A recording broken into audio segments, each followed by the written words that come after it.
Ola, familias. Decidme unha cousa.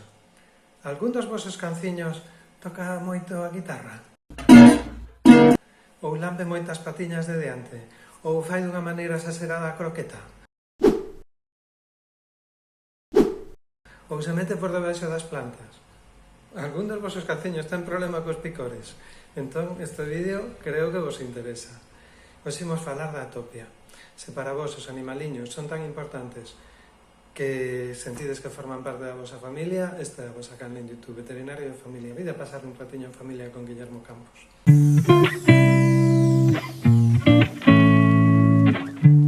Pois a atopia é un problema moi frecuente.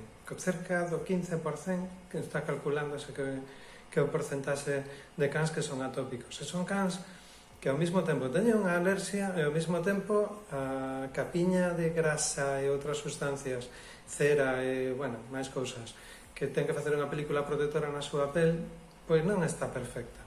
De maneira que teñen tendencia a ter picores por contacto con cousas que están flotando no aire, principalmente pólenes e ácaros. De maneira que, pois, a veces pois é unha estación do ano, a veces é todo o ano, a veces en algunhas partes determinadas do corpo, ou, por exemplo, eso, de alrededor nos oídos ou nas patiñas, pero a veces é por moitos lugares, e a veces non dá especiales complicacións, outras veces non nos deixa vivir, pero hai moitos animales que son atópicos e para os cales estes consellos que vos imos dar son importantes.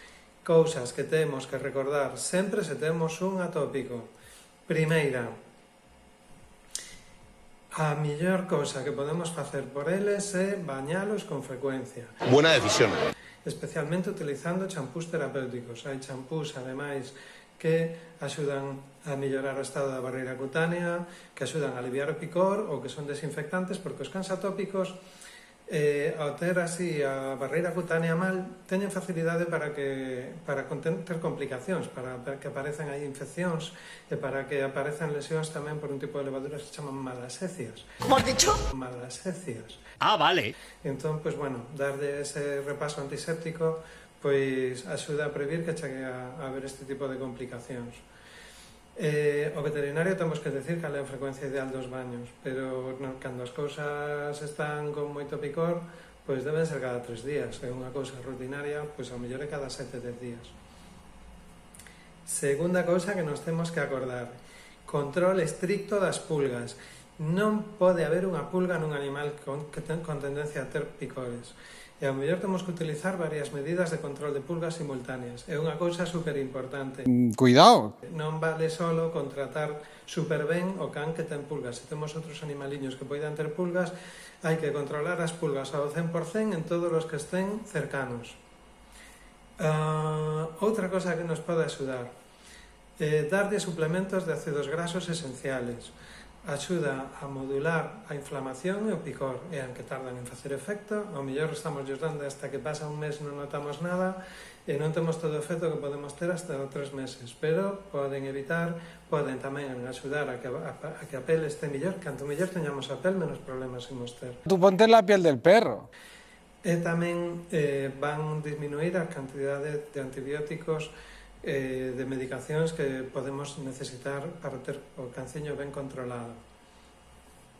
Outra cousa que parece unha chorrada, intentar disminuir a exposición aos ácaros. Isto faise principalmente de 2 maneiras: casa ben limpia, deshumidificadores e, outra cousa, envases de comida pequenos. Se temos un saco de pienso que leva aberto, que sei, 3 semanas, aí medraron ácaros e iso vai nos manter o problema activo nun canciño que teña sensibilidade aos ácaros. En canto aos pólenes, é moi sinxelo.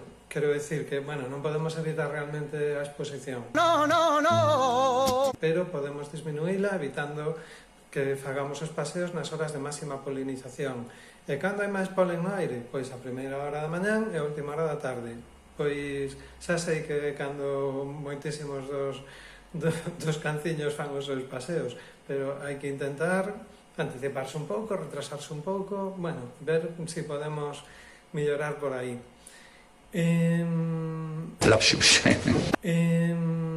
Seguro que vos estades preguntando que me falta falar das dietas.